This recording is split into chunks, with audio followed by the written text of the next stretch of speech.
মা জিরাফ কি করে, তার সামনের দুই পা দিয়ে বাচ্চা জিরাফকে প্রচন্ড জোরে একটা লাথি মারে। তো বাচ্চা জিরাফ বেশ দূরে গিয়ে ছিটকে পড়ে। মা জিরাফ এই কাজটা কেন করে, এই অমানবিক কাজটা কেন করে? প্রশ্ন হচ্ছে, আমাদের কমফোর্ট জোন থেকে বের করবে কে, আমাদের এই ধাক্কাটা কে দিবে? আপনাদের মধ্যে অনেকে জিরাফ দেখেছেন, সুউচ্চ গ্রীবার এই প্রাণী। কেউ টেলিভিশনে দেখেছেন, কেউ চিড়িয়াখানায় দেখেছেন, কারো কারো সৌভাগ্য হয়েছে সামনাসামনি দেখার। বিশাল এই জন্তুটি যখন বাচ্চা প্রসব করে, এই বাচ্চা প্রসবের ঘটনা আসলে খুব কম মানুষই দেখেছেন বা সৌভাগ্য হয়েছে দেখার। তো জিরাফের বাচ্চা প্রসবের ঘটনাটা খুব ছোটোখাটো কোনো ঘটনা নাই, একটা আলোড়ন তৈরি হয় ওই জায়গায়। কারণ যখন বাচ্চা ভূমিষ্ঠ হয় প্রায় 8 ফুট উঁচু থেকে নিচে পড়ে। তো বাচ্চা ভূমিষ্ঠ হওয়ার পরে অন্য মা বা অন্য প্রাণী কি করে, বাচ্চাকে আদর যত্ন করে।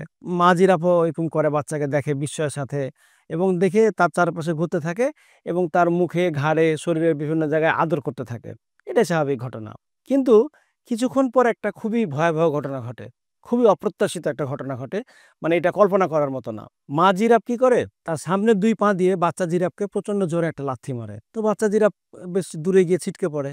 তো ভয়ে ব্যথায় কোঁকাতে থাকে। মানে এটা এরকম কেমন একটা ওয়েলকাম, এরকম একটা অবস্থা। তো মা জিরাফ তার কাছে আবার যায়, বাচ্চার কাছে গিয়ে এবার আরো জোরে একটা লাথি মারে। তো বাচ্চারা কি করে, দাঁড়ানোর চেষ্টা করে, উঠে দাঁড়ানোর চেষ্টা করে, কোঁকাতে থাকে এবং কাঁপতে থাকে, কিন্তু আবার সে পড়ে যায়।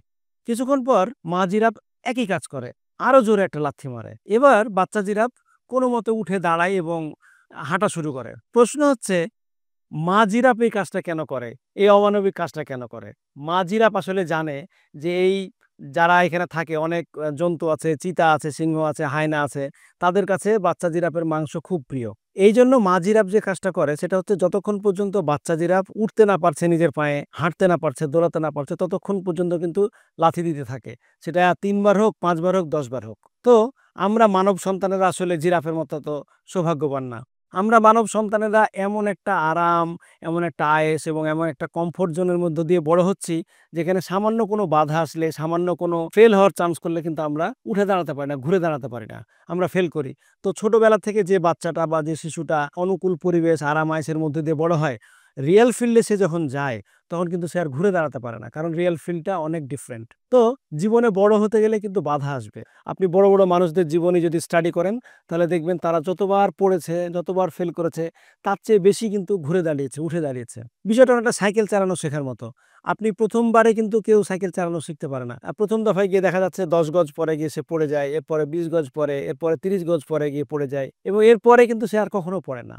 তো এখন পড়ে যাওয়ার ভয়ে যদি কেউ সাইকেল চালানো শেখাটা বন্ধ করে, তাহলে তো পারবে না। প্রশ্ন হচ্ছে, আমাদের কমফোর্ট জোন থেকে বের করবে কে, আমাদের এই ধাক্কাটা কে দিবে? অনেক সময় দেখা যায় যে আমাদের পরিবার থেকে বা অফিস থেকে বা সিনিয়র কেউ যখন আমাদেরকে একটা কঠিন কোনো কাজের মধ্যে ফেলে দেয় বা একটা কঠিন পরিস্থিতির মধ্যে ফেলে দেয়, আমরা মন খারাপ করি, আমরা রাগ করি, আমরা সেই লোকটাকে অভিশাপ দেই বা আড়ালে গিয়ে গালিগালাজ করি যে আমাকে কঠিন কাজটা দিল।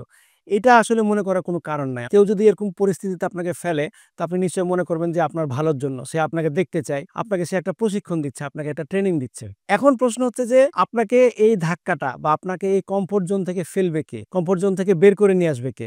নিশ্চয়ই সিনিয়র কেউ একজন, অফিসের ক্ষেত্রে সেটা লিডার। তিনি আপনাকে পরীক্ষা করবেন, তিনি আপনাকে একজন শিশু হিসাবে ট্রিট না করে আপনাকে একটা ভালো কাজ করতে দিবেন, কঠিন কাজ করতে দিবেন, জটিল কাজ করতে দিবেন। কাজ করতে করতে যাতে আপনি ফেল করেন এবং সেখান থেকে আপনি ঘুরে আসতে পারেন, এই প্রশিক্ষণটা কিন্তু আপনার হয়ে যাবে এবং সারা জীবন আপনি এখান থেকে আর কেউ আপনাকে আটকাতে পারবে না। ঠিক এই উদ্দেশ্যে মা জিরাফ তার বাচ্চাকে এভাবে লাথি মেরেছিল এবং লাথি মেরে দাঁড় করাতে হেল্প করেছিল। প্রিয় দর্শক, আজকের গল্পটি কেমন লাগলো আমাদের জানাবেন। আগামী পর্বে আরও একটি গল্প নিয়ে আপনাদের সামনে উপস্থিত থাকবো। সে পর্যন্ত ভালো থাকবেন, সুস্থ থাকবেন, সুন্দর থাকবেন। ধন্যবাদ।